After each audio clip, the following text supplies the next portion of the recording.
with a wonderful guest, Alison Cuffley. And I just want to say, just before I get into learning more about you and your journey in the animal welfare space, if you're tuning in for the first time, the Critters and Cultures podcast is a podcast where we meet at the intersection between cultural diversity and the human-animal bond. So I'm super excited to have Alison Cuffley here with us today. Alison, I'm going to go ahead and introduce you. Please, yeah.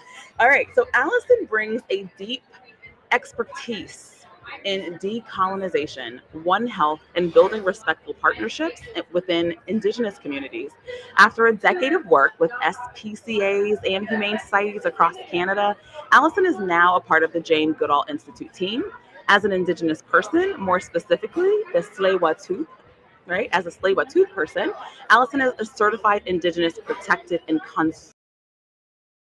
conserved area planner and a passionate advocate for ethical space and two-eyed seeing, which I've learned about and I absolutely love it. I can't wait for us to get into it. I'm absolutely honored to have you here. Was that introduction okay? That was fantastic. Okay. It's always so weird to hear your accolades like that. And saying over a decade is like, and I'm 82 years right, old. I Yes, know. exactly. No, not the case, not the case. I say that all the time. I'm like, I have been a veterinarian for 20 years, but I know you guys don't think I'm older than 21, yeah, exactly. right? Experience, wise, I know, all of those right? things. All I'm so those grateful to be here. This is so exciting. Yeah, and so if you guys are hearing background noise, it is because we are actually live streaming from a conference. It is lunch hour right now, so there's lots of noise going on. There's a lot of hungry vegans creeping around. A lot of here. hungry vegans at this conference. Okay, Alison, tell me a little bit about you. Tell me about your start, your professional and your personal journey. Yeah, okay. Oh my gosh, what a big question. So I guess in animal welfare, it all started, I always think of myself as just one of those highly empathetic children that would like cry at a single banana in the grocery store and make my mom buy it because he didn't have friends. So when I really found animal welfare, it was because my family put me into BCSPCA and local municipal animal camps in the summer because I just wanted to like touch all of them, be there. They could really like harness this empathetic edge that I had. So that led to being a really dedicated volunteer with my local BCSPCA, RIP the Surrey branch. I was the cat adoption counselor with my mom, and we kind of managed cat adoptions. That's Counselor. where I first started counseling with my mom, potential adopters coming in, and this was before like I really knew what animal welfare was. So we would be like, oh yeah, we adopted out 2 cats, and like I still think about the matches that I made, 20 plus years ago, and like those cats have probably passed, but it was just an amazing feeling. From there, that's when I also started to see where animal welfare didn't really speak to me. That was back in the time before capacity for care. That's how old I am. Before capacity to care. Yeah, what is that? Because our listeners might not know what that is. Oh, okay, yeah. So capacity to care is a really interesting aspect that came in probably over the last like 15 years in animal welfare, which was essentially just numerically and quantifying the capacity for a shelter to provide good quality care. That it no longer became, a good Samaritan saw a stray cat, definitely bring them into us. It was like, look for a collar. Do they look like they're in health? If they're not in bad health, just leave them. Because what I was seeing over and over in my volunteer role was just the cycle of URI. And it got to the point where, there was just, we had more cats in ISO, and then in our like post URI room, which came many years later, then we were just like straight up adoptable cats. There was no acknowledgement of the stress that they were under in that system. So that really just didn't speak to me, as this inability to like forward think and just be like, maybe it's okay that the animals are out there. Maybe it's okay that we're not, touching every single animal that we are seeing out in the wild. So that kind of led me to, I did a Bachelor of Science degree. I used to want to be a veterinarian, and then I took organic chemistry, and it was like, you were like, that's it. You just are not going to do that. So then what I did was I got my first full-time job as a kennel attendant at the BCSPCA in the Surrey branch. From there, I realized I did not want to that's when we used to dip our hands in Virkon, and we had the chlorine doses. And like, when I say old school, I mean like old school. Oh my gosh. Yeah. So from the kennel attendant, I moved into reception, and then that kind of led into more animal control, ambulatory care. And then it was only after many years, my university degree, I went traveling for a while. I always felt like I would come back to the BCSPCA, to the shelter environment. That's what I loved.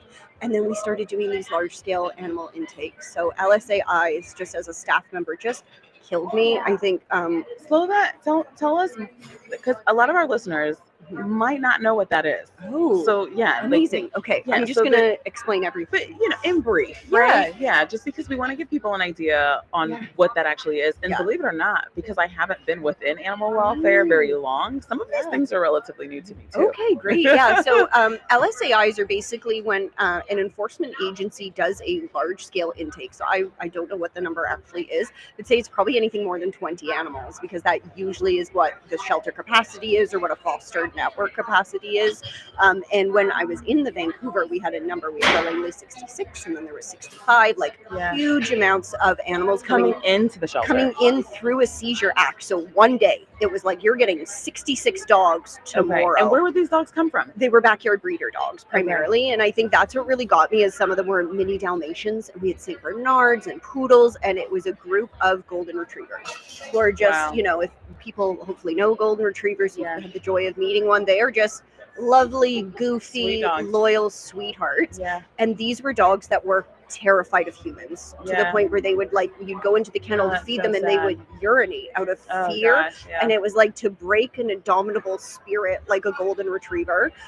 It made me realize that I wasn't able to compartmentalize as much as I thought I was, that Yeah. I really couldn't handle that environment anymore. Yeah. And that really just encouraged me to seek way beyond, go out of animal welfare. I ran away to New Zealand. I worked as a Oh my bartender and a barista, and I traveled around.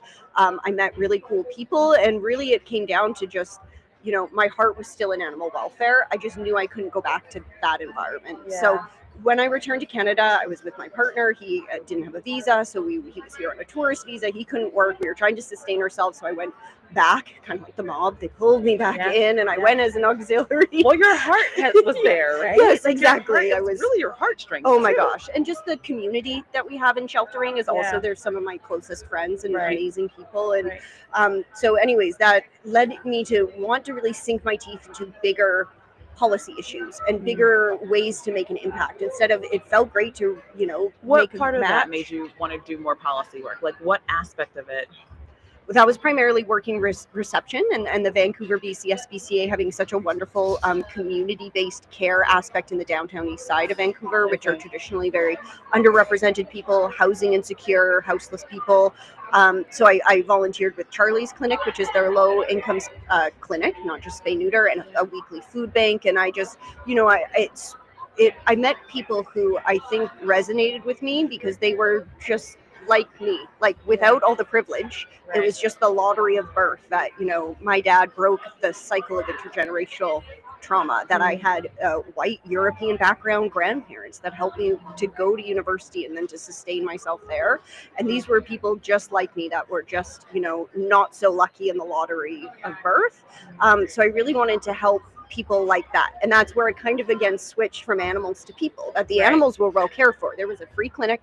They got food, but here are people that maybe can't access a food bank because, they have a cart full of things that they Yeah. can't wait in line all day to go get food for themselves. So the policy aspect of your work was Yeah. really driven by the people, Yes. right? Like The pet owners. the pet owners, Yeah. right? And those in your community. I absolutely love that. And you have done so much work, and a lot of your work right now, as we said, it's around decolonization efforts, right? Yeah. What are some of the challenges around what does that mean to decolonize? Maybe we do Yeah. that for our listeners. Decolonize animal welfare in short. What's the most impactful definition, if you had to give one? Oh my gosh. For decolonize? That's a hard question. Yeah, it is so hard. Because it's loaded, right? Yeah, and I think again, not to be not to be too walking around the question, but I think it's more of what it's not. Yeah, So I love think it. that decolonizing it is not going in with a white savior attitude. Decolonizing animal welfare is not going in thinking that you know all of the answers because you're a veterinarian or because you've Yeah. worked in animal welfare for a decade. Mhm. So decolonization looks like a lot of different things, but I think it certainly doesn't look like this straight up enforcement, this black and white. There's good pet owners, there's bad pet owners. And it's also about acknowledging the history of our sector, that animal welfare came because of abuse from, well, at least in British Columbia, abuse of colonizers for their horses. Like they, and also acknowledging that they passed animal rights laws before they passed child welfare laws. That this was just part of the larger cycle of this colonial worldview, that there are land-owning white men at the top, and then Right. everyone else kind of just follows underneath. Right. And that, at that point in time, I'm allowed to say this because my partner is from England, is that the English really, really pioneered their child abuse. So I always like to say that, like, it is amazing that they cared more about horses and donkeys than their own children at that point in time as well. Wow. There's a lot we can learn from that. And then specifically with you being Indigenous, how do you see that playing out in your work and in your communities? Yeah. Well, for me, it's a really nice bridging point, and it's a way, again, to reconcile those conflicting feelings that I've always had. Something I think a lot of people were drawn into animal welfare through animal rights. Like, shout out to PETA and their targeting of teenagers. Like, it's edgy, it's cool, they have a lot of neat stuff to do. But for me, that was just such a disconnect from the very limited cultural teachings I had had. My dad is a 60s scoop survivor, so he did not grow up in his culture. But even I knew that, like, there isn't 100% of the time that we can never, use animals or have a relationship with animals that is so separate. I found that animal rights was so hands off. Like, animals just don't even have a pet cat or dog. That's cruel, just hands off. And I know that from what I understood is there's a responsibility, that even the responsibility of hunting to feed your family was still very much based in care and lack of exploitation, and just, again, more of a natural balance and again, relations, that it's not just I'm taking 6 moose because that's what I want. It's 1 to feed the elderly, to feed the people that need the help, then to feed my family last. I love that. That is absolutely beautiful, and so much that we can actually learn from that those teachings, right? I want to make sure we squeeze in. Last year, I sat in on one of your presentations, and you talked about to care, right? Is that how I would say it? Takare, yeah. Okay, so TACARE, Takare. You led a session around Takare and community mapping. Can you tell us a little bit more briefly about Takare and how you think these type of tools can support non-Indigenous organizations in showing up more responsibly in diverse communities? Oh my gosh, yes. Takare is just like such a wonderful tool. So it is pioneered by the Jane Goodall Institute globally. It came out of Dr. Goodall's ethos that, to help animals, you have to help the people. It's weaving in that interconnected, that holistic view of the way animals, people, and the environment all have to live together, and that we're not separate, we're not hierarchical. So Takare was originally a format used in the Lake Tanganyika catchment area, which is where Gombe is, where Dr. Goodall originally did her research. And essentially it came out of a desire to work with the communities there to limit their deforestation by providing other economic routes. But again, that in order for it to be sustainable, in order for the communities to have agency and ownership, they had to guide the solutions because they know the best. So Takare is, I have a visual that when I present where it's basically a circle, and it's meant to be read counterclockwise. And there's all these dotted lines in between to show that you have to jump around between steps. But very briefly, it's about engagement. It's about listening, which is where you as like the subject matter expert shut up and listen. Then there's understanding, which is more deeply connecting it to, what are the systemic issues? What do they really mean when they're saying something like, we have unfixed dogs in the community. Okay, well, what is that more related to? It's not just that it's lack of veterinary access. There's other things going on.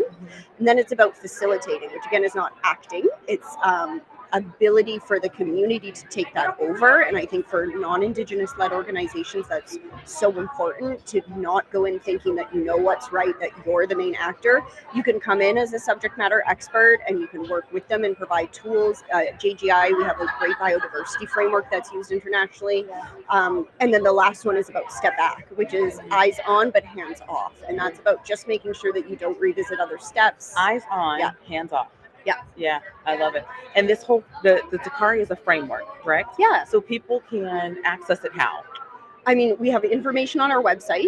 There's a great book called Local Voices, Local Choices, the Takare method. It's interwoven with a lot of stories, so it gives some great ideas there. You can also reach out to there's Jane Goodall Institute operates in 30 countries. So there's probably a local branch, no matter where you're listening to, and shout out JGI US. And Takare is really just what we use at JGI in terms of community-centered conservation, but it is so applicable to animal welfare. That's why I keep coming back into these spaces, as well as my heart being here, is because because there's such a thirst for people to ethically work with communities, and I think this is just such a great jumping off point. Yeah, I love that there's a framework there that people can use. So thank you for calling out those websites, and I'll make sure that it will be on the show notes for you guys to access, because that's such a big question. People want to do good work, right? I believe that most people in the world want to do good stuff, and they want to do it respectfully, and sometimes they miss the boat, and sometimes they need a framework, right? So I love that that is there.